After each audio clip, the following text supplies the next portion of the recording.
శివరాత్రి బ్రహ్మోత్సవాలను దృష్టిలో పెట్టుకుని శ్రీశైలం వెళ్తున్నటువంటి భక్తులకందరికీ లేదా శివస్వాములకందరికీ కూడా చాలా మందికి సుదూర ప్రాంతాల నుంచి నడిచి శ్రీశైలం చేరుకునే అలవాటు ఉంది. మేము కూడా ఆదోన్లో చూస్తుంటాం, కర్నూలు జిల్లా మొత్తం చూస్తూ ఉంటాం. ఎంతో మంది ఎక్కడి నుంచో నడిచి ఎక్కడికి వెళ్తూ ఉంటారు, తమ మొక్కులు చెల్లించుకుంటూ ఉంటారు. వీళ్ళంతా కూడా శ్రీశైలం అటవీ ప్రాంతంలో నుంచి వెళ్లి దర్శనానికి వెళ్తారు, ఎందుకంటే షార్ట్ కట్ లో ఉంటది కాబట్టి.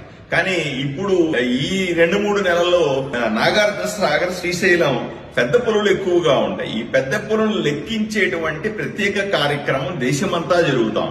దీన్ని దృష్టిలో పెట్టుకుని అడవుల నుంచి వెళ్ళడానికి వీలు లేదు, మీరు హైవేల మీదనే నడుచుకుని వెళ్లాలంటే చాలా ఇబ్బంది పడుతున్నారు ప్రజలందరూ కూడా. దీన్ని దృష్టిలో పెట్టుకుని మంత్రుల కమిటీ ఏర్పడి దీని మీద పూర్తి స్థాయిలో చర్చించడం, ప్రభుత్వానికి విన్నవించడం, అలాగే దీని ద్వారా అధికారులు ఈ నెల ఫిబ్రవరి 8వ తారీఖు నుంచి శివరాత్రి వరకు 15-16 వరకు కూడా అడవిలో నుంచి నడిచి వెళ్లవచ్చు అనేటువంటి ప్రత్యేక అనుమతించింది. శివస్వాములందరూ కూడా లేదా భక్తులందరూ కూడా ఎవరైతే నడిచి శ్రీశైలానికి వెళ్తున్నారో వీళ్ళకందరికీ కూడా ఒక శుభవార్త లాంటిది. ఈ ప్రత్యేక అనుమతులు ఇచ్చినటువంటి గౌరవ ఉప ముఖ్యమంత్రి శ్రీ పవన్ కళ్యాణ్ గారికి ప్రత్యేకంగా భక్తుల వైపు నుంచి ధన్యవాదాలు తెలుపుకుంటా ఉన్నాం.